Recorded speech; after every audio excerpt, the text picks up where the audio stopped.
इस वीडियो को लाइक करें, हमारे चैनल को सब्सक्राइब करें, बेल आइकन जरूर प्रेस करें हमारी न्यू वीडियो सबसे पहले देखने के लिए। नाज़रीन, आज हम जुमा के बारे में गुफ्तगू करेंगे। जुमा का दिन एक बहुत ही बाबरकत दिन है। यौम जुमा की अहमियत इब्तिदा ही से है। सही बुखारी की एक रिवायत में आता है, हजरत अबू हुरैरा रज़ी अल्लाह तआला अन्हु से मरवी है कि रसूलुल्लाह सल्लल्लाहु अलैहि वसल्लम ने फरमाया, वो बेहतरीन दिन जिस पर सूरज तुलू हुआ जुमा का दिन है।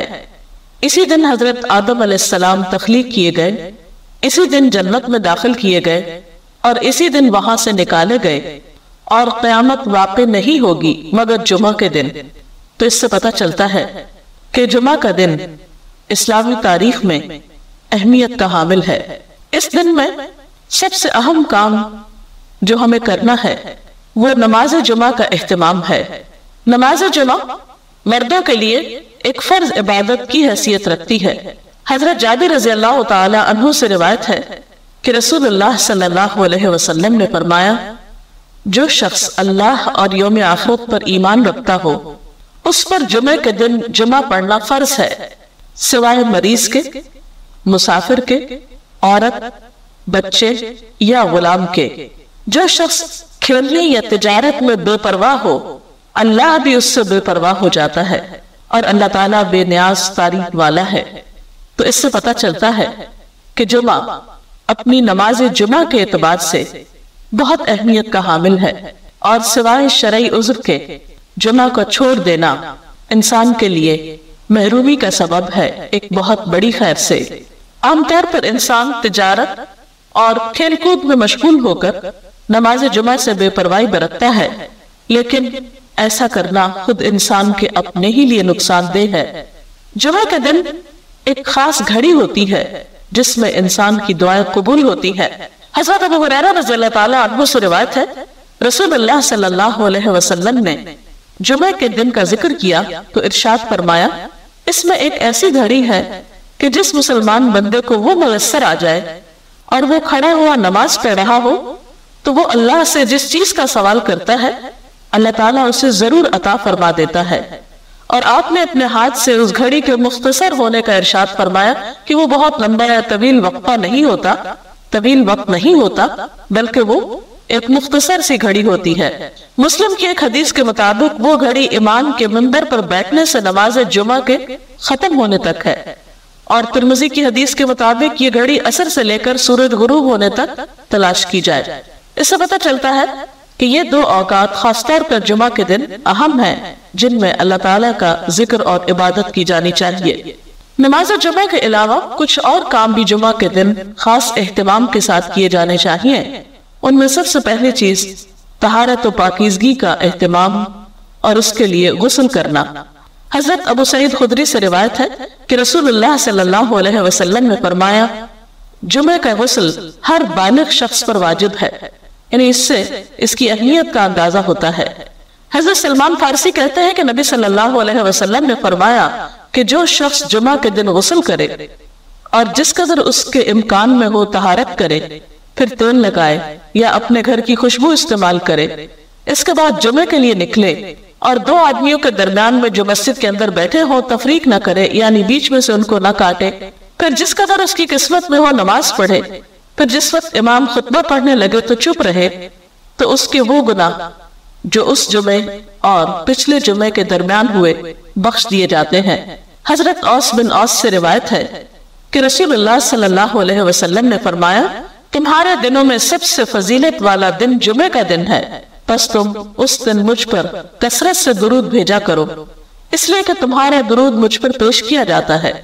इसके अलावा सूरत अल कहफ पढ़ना। आप सल्लल्लाहु अलैहि वसल्लम ने फरमाया, जो शख्स सूरत अल कहफ की तिलावत जुमे के दिन करेगा तो आइंदा जुमे तक उसके लिए एक खास नूर की रोशनी रहेगी। सूरत अल कहफ 15वें पारे में है। अजर व सवाब के एतबार से बहुत बेहतरीन सूरत है। इसकी इब्तिदाई 10 आयात के पढ़ने वाले के लिए फित्ना दज्जाल से महफूज रहने की खुशखबरी भी है। इन आयात को याद भी कर लेना चाहिए। नमाज जुमा एक फर्ज नमाज है। कुरान पाक में अल्लाह ताला फरमाते हैं, या अय्युहल्लज़ीना आमनू इज़ा नूदिया लिस्सलाति मिन यौमिल जुमअति फसअू इला ज़िक्रिल्लाहि व ज़रुल बैअ ज़ालिकुम खैरुल लकुम इन कुंतुम तालमून। ऐ लोगों जो ईमान लाए हो, जुमा के दिन नमाज की आजान दी जाए तो तुम अल्लाह के जिक्र की तरफ दौड़ो और खरीदे फरोख्त छोड़ दो, ये तुम्हारे हक में बहुत ही बेहतर है अगर तुम जानते हो। यानी बाकी तमाम काम काज छोड़कर इबादत की गर्ज से नमाज जुमा के लिए मस्जिद में हाजिर होना चाहिए। आप सल्लल्लाहु अलैहि वसल्लम ने नमाज जुमा की फजीलत बयान करते हुए फरमाया, जिसने वुजू किया और अच्छे तरीके से वुजू किया, क्योंकि बाज़ औक़ात हम तेजी में वुजू करते हैं, कोनियां खुश्क छोड़ देते हैं या पाँव की एड़ियां खुश्क रह जाती हैं, या इसी तरह चेहरे को पूरी तरह नहीं धोते या साफ नहीं करते, तो इससे वुजू सही तौर पर मुकम्मल नहीं होता। तो आप सल्लल्लाहु अलैहि वसल्लम ने अच्छी तरह वुजू करने का हुक्म दिया। फरमाया कि फिर वो शख्स जुमा पढ़ने के लिए आए और कान लगाकर खुतबा सुने और खामोश रहे, तो इसके इस जुमे से दूसरे जुमे की दरमियानी मुद्दत और मजीद 3 दिन के गुनाह माफ कर दिए जाते हैं। इसलिए हम देख रहे हैं कि खास तौर पर खुतबे के वक्त खामोशी का जिक्र है, क्योंकि उस वक्त तवज्जो के साथ बात सुनना निहायत जरूरी है। एक और हदीस में यह भी आता है कि अगर कोई शख्स किसी दूसरे को खुतबे के दौरान ये कहता है कि तुम चुप हो जाओ, यानी चुप कराने के लिए भी बोलता है, तो इसे भी एक लहू बात शुमार किया गया और नापसंदीदा करार दिया गया। नमाज जुमा न पढ़ने वालों के लिए आपने वईद भी सुनाई। हजरत अबू हुरैरा और हजरत इब्न उमर से रिवायत है, उन्होंने रसूलुल्लाह सल्लल्लाहु अलैहि वसल्लम को अपने मिंबर के तख्तों पर यह फरमाते हुए सुना कि लोग जुमे छोड़ने से बाज आ जाएं, वरना अल्लाह ताला जरूर उनके दिलों पे मुहर लगा देगा, फिर वो यकीनन गाफिल लोगों में से हो जाएंगे। और गाफिल दिल तो फिर एक बीमार दिल होता है, इंसान के अपने ही लिए तकलीफ देह होता है। हजरत इब्न मसूद से रिवायत है कि नबी सल्लल्लाहु अलैहि वसल्लम ने उन लोगों के बारे में फरमाया जो जुमे से पीछे रहते हैं कि मैंने इरादा किया कि किसी शख्स को हुक्म दो जो लोगों को नमाज पढ़ाए और मैं जाकर आग लगा दूं उन लोगों के घरों को जो जुमे से पीछे रहते हैं, यानी अपने घरों में ही रहते हैं और नमाज के लिए मस्जिद नहीं आते। नमाज जुमा के लिए सबसे अहम बात यह है कि वक्त पर मस्जिद आए। हजरत अब्दुल्लाह से रिवायत है कि एक शख्स गर्दनें फैलाते हुए जुमे को आया और रसूलुल्लाह सल्लल्लाहु अलैहि वसल्लम खुतबा पढ़ रहे थे, तो आपने फरमाया बैठ जाओ, तुमने लोगों को अजियत दी, यानी देर से आना और फिर गर्दनें फैलान कर आगे जाना और जगह तलाश करना, ये दूसरों के लिए अजियत और तकलीफ का सबब है।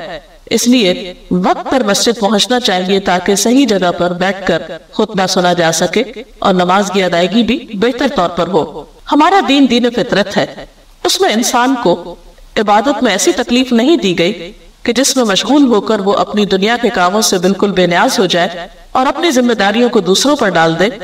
फिर जब नमाज हो चुके तो जमीन में फैल जाओ, अल्लाह का फजल तलाश करो और बकसरत अल्लाह का जिक्र किया करो ताकि तुम फलाह पाओ। फिर इसी तरह जुमे की रात के बारे में फरमाया, हजरत अबू हुरैरा से रिवायत है कि आपने फरमाया तुम जुमे की रात को दूसरी रातों के दरमियान से क़याम वगैरह के लिए खास न करो और न जुमे के दिन को दूसरे दिनों के दरमियान से रोजे के लिए खास करो, मगर ये कि जुमा उस मुद्दत में आ जाए जिसमें तुम्हारा कोई आदमी रोजे रखता हो। तो इससे पता चलता है कि जुमे के दिन की खास इबादत तो नमाज जुमा की अदायगी है, फिर कुछ अज़कार वगैरह है, लेकिन सिर्फ जुमे के दिन को रोजे के लिए खास करना या रात को इबादत के लिए खास करना ऐसा हुक्म नहीं दिया गया, इसलिए इससे परहेज करना चाहिए। हाँ, अगर एक शख्स की एक रूटीन है ऐसी किसी इबादत की जो दूसरे दिनों में वो करता है और बीच में जुमे का दिन भी आ जाता है तो कोई हर्ज नहीं। अच्छा, सयाल कह देता कि इस चीज से क्यों मना किया गया है या इस तकलीफ से क्यों बचाया गया है, तो बात यह है कि किसी भी चीज की पाबंदी या किसी भी चीज के लिए किसी खास दिन या वक्त का मुकर्रर करना बसा औकात दूसरों पर बोझ भी बन जाता है, मुश्किल भी होता है, तो इसलिए इसमें सहूलत रखी गई और मखसूस दिनों तक ही इबादत को फिर महदूद न कर लिया जाए, हफ्ते के बाकी दिनों में भी इबादत की जाए। बुखारी और मुस्लिम की एक और हदीस में तन्हा जुमा के दिन रोजा रखने से मना किया गया, सिवाय इसके के साथ उसके एक दिन पहले या बाद का रोजा भी मिला लिया जाए तो फिर हरज नहीं है। तो नाजरीन, ये थी चंद बातें जुमे के हवाले से। अल्लाह करे कि रमजान मुबारक में आप सब के जुमे बहुत अच्छी तरह गुजरे।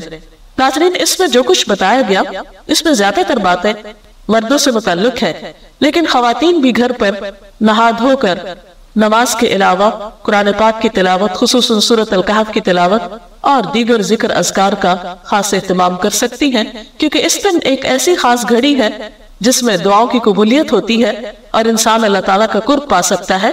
इसलिए इस मौके से खूब फायदा उठाना चाहिए। इसके साथ ही आज के प्रोग्राम का वक्त खत्म होता है। अब इजाजत चाहते हैं। अल्लाह हाफिज।